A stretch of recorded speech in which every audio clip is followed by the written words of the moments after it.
celebrating season 13 of the Prospector podcast, it was only right that the Digest come back for one more episode, bringing back a different format over communication at UTEP Student Media and Publications.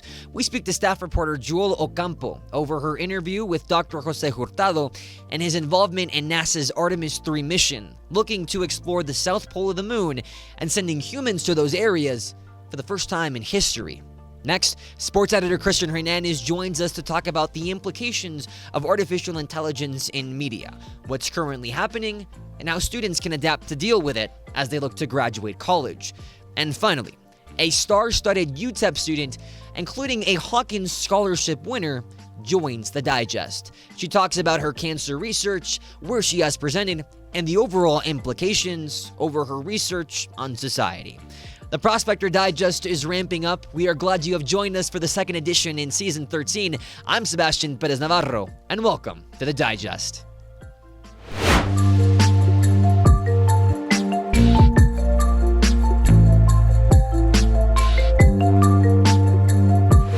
Welcome back to the second edition of the Prospector Digest and Season 13 of the Prospector podcast. Today's topics revolve around themes that we don't necessarily touch a lot on our regular podcast episodes. You could say it's out of this world. To tell us more about it is none other than staff reporter Jewel Ocampo, who is making her Prospector podcast debut. Jewel, thank you for shining like a jewel and joining the Digest. Thank you for having me here. Jewel, I asked you a couple of weeks ago, what's your favorite story that you've made for the Prospector? You told me that it was a story on Professor Jose Hurtado and how he's joined a NASA team on mapping the moon's south pole. Yeah. What makes you point to that story and say, that one's my favorite? So I've always really been interested in space exploration and science. I don't know a ton about it, but it's always been one of my favorite subjects, like the planets and the stars. So, and getting to learn about the Artemis missions and going back to the moon for the first time since we did it in 1972 for Apollo, that was like really cool for me.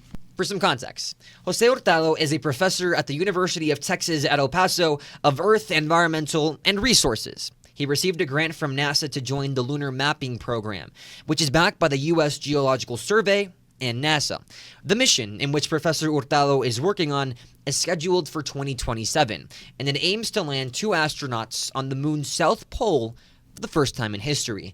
Jewel, when you got to speak to a professor who is helping NASA get to the moon for the first time in over 50 years, what was that experience like? It was probably the coolest thing ever, first of all. He told me a lot about the actual science and the crew that's going on there. So some of the astronauts that are going back to the moon for it actually include the first woman and the first person of color to actually go there, which I thought was really cool. He told me a lot about how his role involves, for both missions, involves a lot of learning the operations of the actual mission to the moon, as well as the science behind it. He's going to be helping them do communications and organize their activities. 3 Artemis missions that the public is aware of. The first one happened more than 50 years ago. To be exact, 53 years. It was the last time that humans were on the moon. In 1972, it was the last Apollo mission, Apollo 17, in December of said year. We go to Artemis 2, which is currently in the process that looks to take astronauts back to the moon and establish a long-term human presence on the moon to further conduct science. And then we get into Artemis 3. And that's where Professor Hurtado kicks in. Artemis 3 looks to focus on the south pole of the moon. So what's the role that Professor Hurtado is playing in helping NASA achieve that? Okay. So the Artemis 3 mission was probably the coolest one he told me about. It involves him being a lot more present with the scientific aspects of the mission. So for that mission, he is in charge, again, like of communications and ensuring that they're able to actually complete their objectives. So some of the things that they're trying to study are the actual ancient history of the moon, where the oldest rocks are and impact craters, and what that can tell us about the planetary surface and how it evolved over time. One of those really cool things that he was telling me about actually had a little bit to do with the mapping program, that he wanted to be able to bring his experiences with that into the Artemis 3, because mapping is a really huge part of actually being able to go there and make sure they can do what they're doing. That's one of the biggest things that NASA is after in the Artemis 3 mission is the possibility of water ice on Earth and searching for those entities on the moon. How is Hurtado conducting his production of maps? Professor Hurtado is a member of a 10-person team for that project. Each of them are going to bring their own expertise into this, and their goal is to use a lot of data coming from even the Artemis 1 mission, satellite photos, developing new methods of geological mapping that can help them prepare for the moon landing, or that he wants to bring into his work with Artemis 3. Working with NASA may be an extreme honor, but one of the parts of Hurtado's job that he still has to live up to is being a professor and teaching students. Are there any changes to his curriculum he's looking to make because of this project? Maybe not really his curriculum, but he did talk about that he has 2 graduate students working with him on the Artemis 2 and 3 missions. They are going to be heavily involved with mission simulations and the science aspects of the actual team, as well as he told me that he wanted to get his students and the people that he works with more involved and excited about geological sciences and planetary science. He wants to encourage his students to be able to pursue what their interests are and to work, like for NASA. I believe he said that one of them is already working for NASA, and I just thought it was really cool. Professor Jose Hurtado's connection to NASA is one that has existed for multiple years. Again, not only do his NASA accomplishments speak for himself, but simultaneously, he earned his bachelor's and master's from Caltech, his PhD from MIT, and now he's helping NASA on Artemis 3. He has 2 graduate students working for him on this project. But Jewel, has Professor Hurtado expressed that he wants larger community involvement when it comes to growing awareness over space research? Yeah, a little bit he has, actually. When I was interviewing him, he did say he wanted to encourage people to get more into planetary science, geological science, and he even expressed wanting to host these little watch parties for his students or for whoever would be interested during the launches, and to bring a little bit of the Artemis program to UTEP. Thank you, Jewel Ocampo, for taking the time to speak with the Prospector Digest.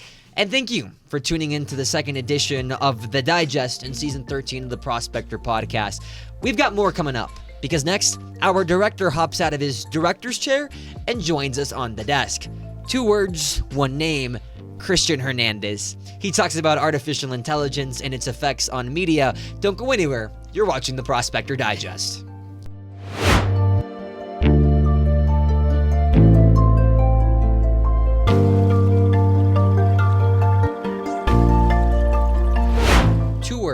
Are defining the 2020s.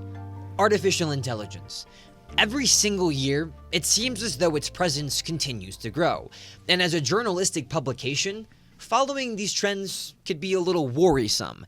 To tell us more is none other than our sports editor, Kristian Hernandez, who has experience co-hosting the Prospector podcast, but for the first time, is on the Digest. Kristian, thank you for coming on. Thank you so much for having me. I'm a little nervous right now because, I'm usually so used to directing and everything, but I'm ready for the camera. I'm ready for the spotlight. Kristian is our main director. Alan is currently directing this segment. Shout out to my cousin.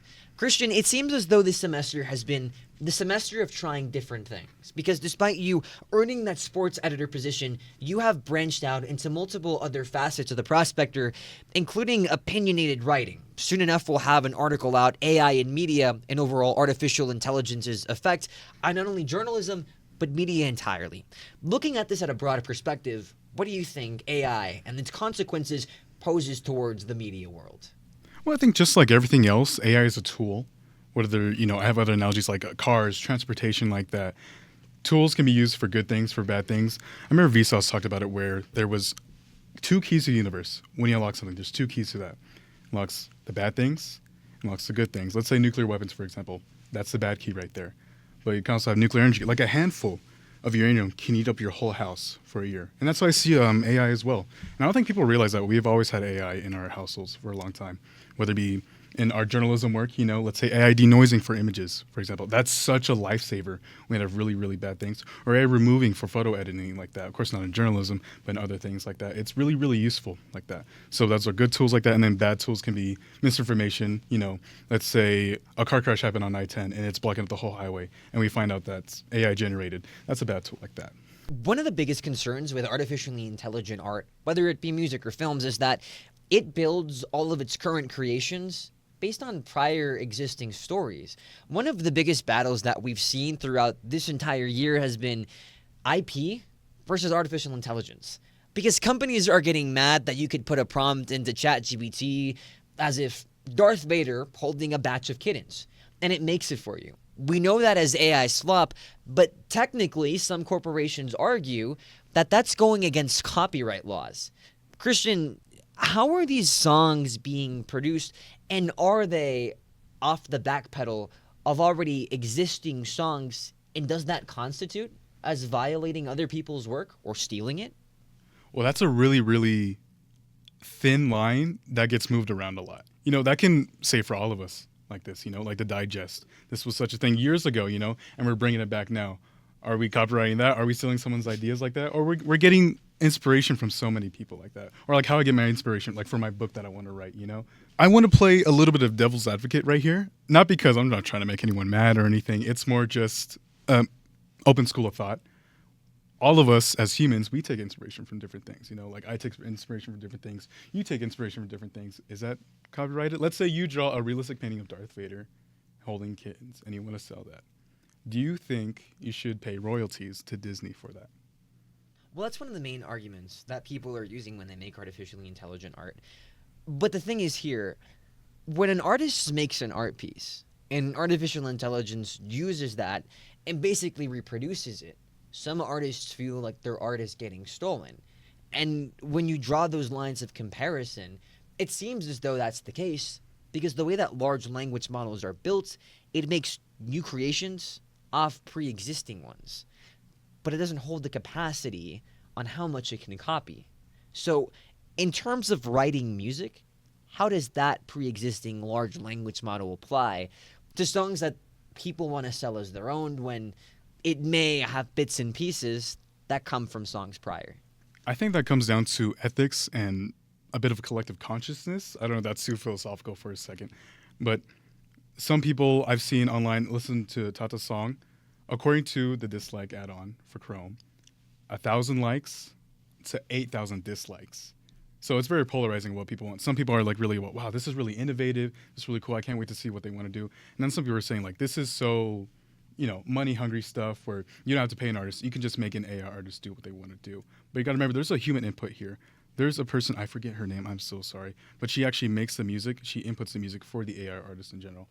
And the music video itself, that's not AI generated. The Jabberwockies are part of it. Timbaland's part of it. There's so much more human production going on right now.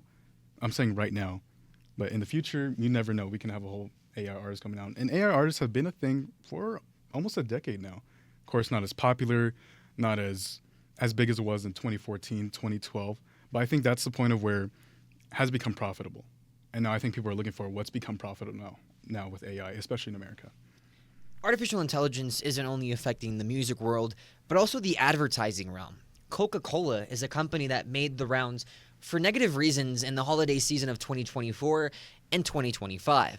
Coca-Cola is known for their ad spot, "The Holidays Are Coming," where essentially they make a Christmas commercial trying to sell Coca-Cola. But in the past 2 years, that Christmas commercial has been produced by Los Angeles artificial intelligence studio, Secret Level. Patrick Thakar, the global Coca-Cola vice president and head of generative artificial intelligence at Coca-Cola, has said, this year, the craftsmanship is 10 times better. There will be people who criticize. We cannot keep 100% happy. But if the majority of consumers see it in a positive way, it's worth going forward. But people have complained over this practice because that means creatives for commercials lose their jobs. So what's the moral boundary between artificial intelligence commercials compared to those jobs you may lose? Well, that's up to you That's up to you as well. What do you think is the line there? This is also a collective consciousness kind of deal, you know? And that doesn't help me because I'm a media advertising major and I want to be in the creative space.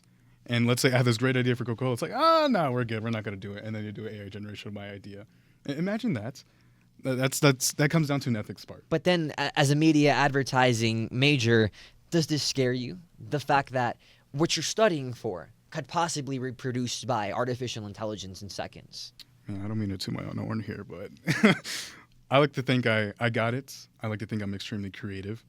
I know AI can do these certain things, but I know there's also a bit of a, how do you say it, human shortage in a way? Hopefully, a human mind shortage. Because, you know, these data centers all over, come to Paso, Project Jupiter, and in the Northeast, by the way, they create all these processors to intake human data from all the past years. And right now, they're building at such a rapid rate that there's going to be less human data to take inspiration from, to generate, and to learn from itself. So for me, it's more about the collective consciousness and what people feel and what artists respect. And I don't think a lot of people realize how much work goes into what we do, what Nate does, what Erick does, what Alan does. Alan's directing, and what you do. And what I do, you know, with the Locos video, you know what I mean? Remember we were running around the whole time around there with the heavy equipment, running around the yeah, that was brutal. Mm-hmm. So, but in focusing back to artificial intelligence, Kristian, you wrote the article. I did. An opinionated piece. Where do you stand on the matter? That's hard. Well, like I said, AI is a tool, and what's ethical and what's not. I don't think Coca-Cola is doing the right thing because they're a $1 billion industry. You're telling me you can't pay a graphic designer one time for freelance? I just think that's the way of saving money. But it also helps with, let's say, with art. Let's say you're trying to learn art, you're trying to generate art. Let's say you don't have the funds to do that. You can use AI to help you with that. And I think that's completely fine, really. It's what's making you possible to live your dream.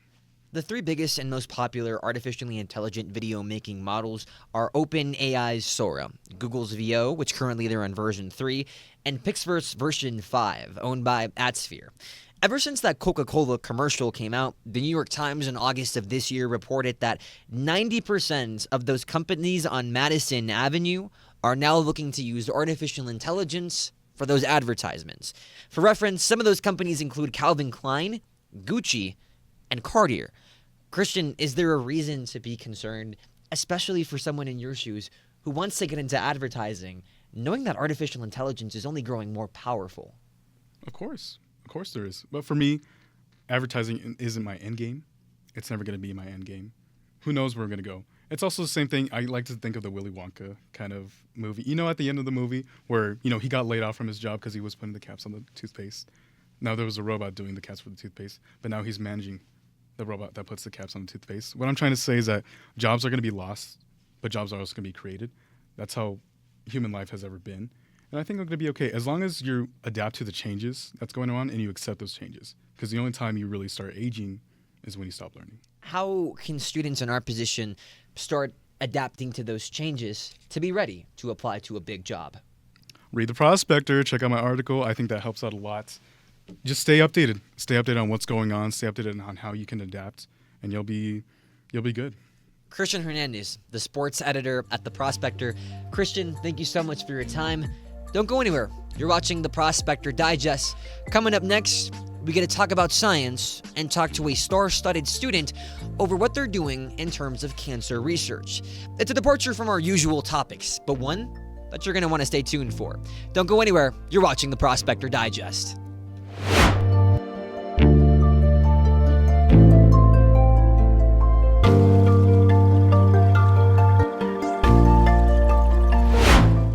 We are rolling along the second edition of the Prospector Digest in season 13 of the Prospector podcast.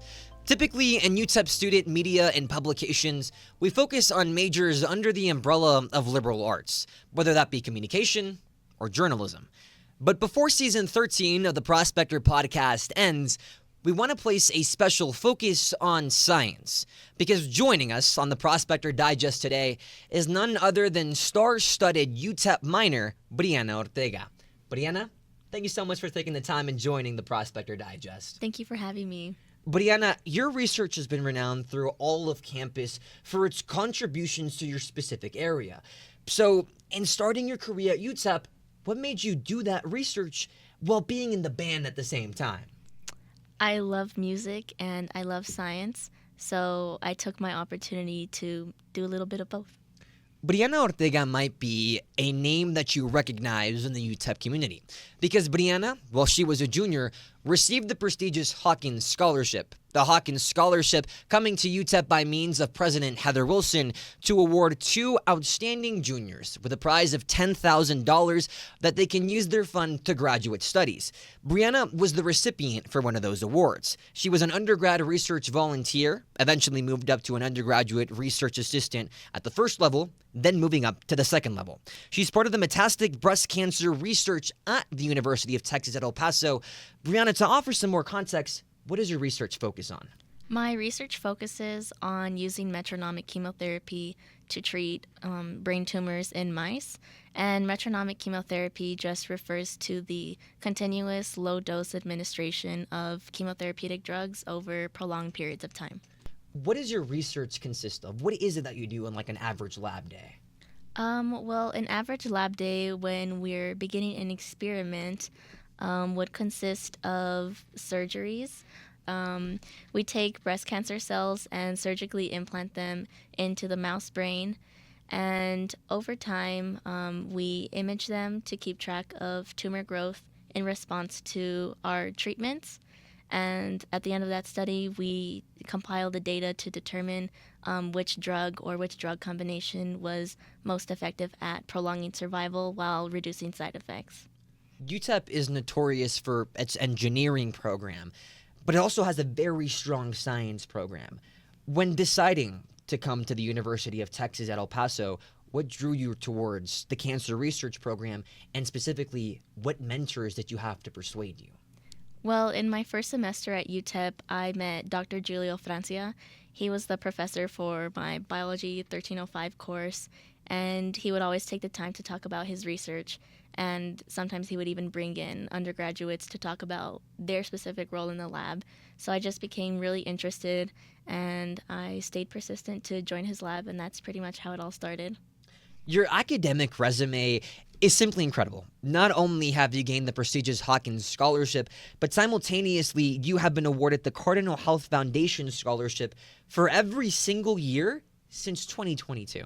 What have those application processes been like? Even though each application looks different, those skills can all be applied towards one goal.